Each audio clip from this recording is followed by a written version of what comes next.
em determinado momento do jogo, mas não tinha essa segunda parte de contra-atacar, de agredir. E o Flamengo muito em cima de você, por mais que você consiga se defender bem, ter organização defensiva, tem muito jogador bom perto da sua área. Jogador muito bom perto da sua área. Melhor evitar. Uma hora alguém pode cometer um erro, uma hora pode ser o goleiro, uma hora pode ser o Maddison cometer o pênalti que cometeu, e aí fica difícil para segurar, né? E o Bruno Henrique decisivo de novo. Quando o São Paulo fala que ele optou por um time de jogadores mais associativos, né, jogadores que combinam mais para jogar, acho que em determinado momento faltou para o Flamengo um pouquinho de um jogador que mudava um pouquinho o ritmo do time. Né? O Bruno Henrique muda, porque o Bruno Henrique alia muitas qualidades para um atacante. Né? Ele tem muita força, impulsão, faz gol, é um jogador que te deixa com atenção o tempo todo, redobrada.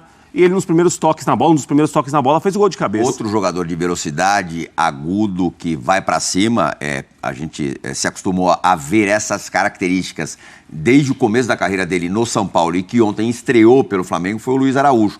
Até deu um passe pro Bruno Henrique quase terceiro gol, né? Estreou bem, pelo pouco que jogou.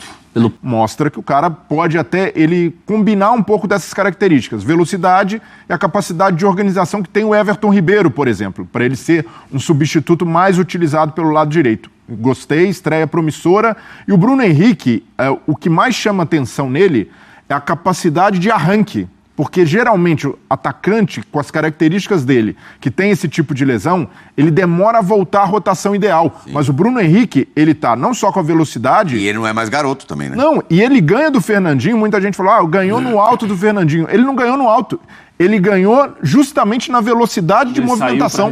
Quando ele sai muito à frente do Fernandinho e ele não consegue recuperar. O Bruno, desde que ele voltou... São 6 jogos disputados com 3 gols, e sendo que nesses 6 jogos ele não atuou na totalidade das partidas.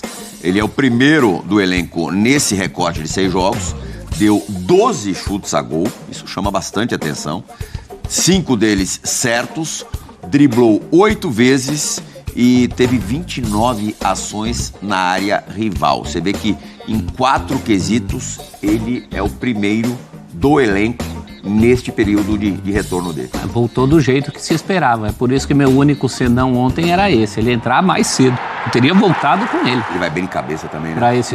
isso é fundamental, né? A impulsão dele é muito boa. Que bolinha açucarada também, né, do Arrasca. Não, mas olha como ele chega bem à frente do Fernandinho. O Fernandinho tem que saltar, se jogar pra cima da bola pra tentar Mas você tem razão, é mais pelo arranque do que pela impulsão, que ele também tem. Se precisasse da impulsão, acho que ele também ganharia. Mas é um jogador fundamental para o futuro do Flamengo, né?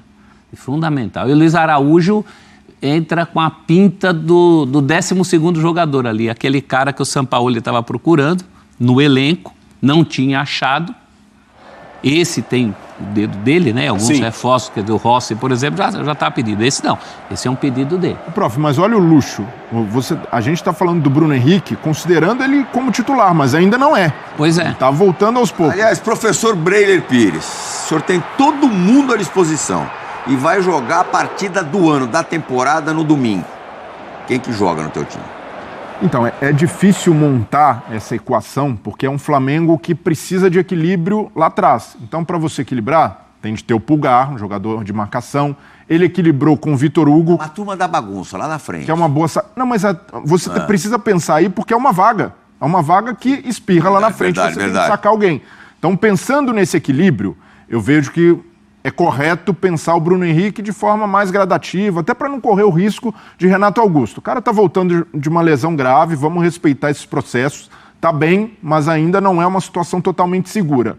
Com o Bruno Henrique 100%, aí já entra essa pulga na orelha que eu acho que o Sampaoli vai resolver na base do desgaste. Ele vai sempre tentar dar uma dosada de acordo com a carga de cada um. Então, o Gabigol voltando, estando à disposição, vai revezar mais com o Pedro.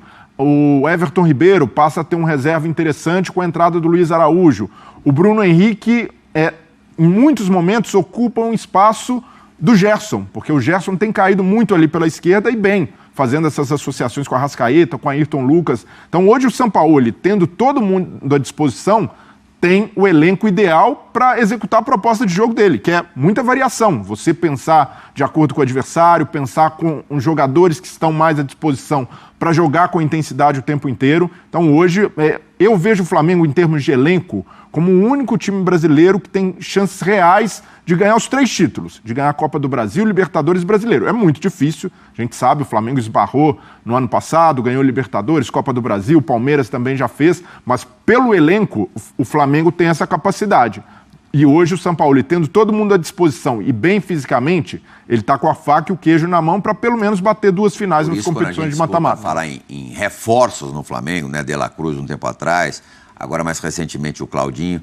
Acho que é um exagero, né? Eu também acho, Plihal. Não, e ouvindo o Brilha citar, né, algumas das opções, é uma fartura que ninguém tem na América do Sul, nem se compara. Mesmo quem tem elencos muito fortes, como Palmeiras, Atlético Mineiro, por exemplo, são elencos inferiores. A qualidade dos jogadores, o nível dos atletas, é isso. Chegou na segunda-feira. O Alan, o Thiago Maia, talvez com esses jogadores, ele perca espaço. Ele até outro dia jogava mais do que tem jogado, o Vitor Hugo pedindo passagem. O Vitor Hugo, por exemplo. Então, assim, é muita gente. Fez uma jogada ontem. Para um treinador que gosta de tanta variação e gosta de trocar muito time de jogo para jogo, o São Paulo está em um lugar dos sonhos para ele. Tem muita gente. E sem contar os caras mais jovens. O Wesley, bem. Sim. Tem Matheus França para voltar, que vinha fazendo uma boa temporada. O Matheus Gonçalves acaba perdendo um pouco mais de espaço. Vitor Hugo agora. Então é um elenco que mostra fartura de opções, mas que precisa ter esses caras na ponta dos cascos. E eu vejo que o São Paulo tem trabalhado nesse sentido, de buscar um pouquinho mais de variação, sabendo que em algum momento pode perder um ou outro.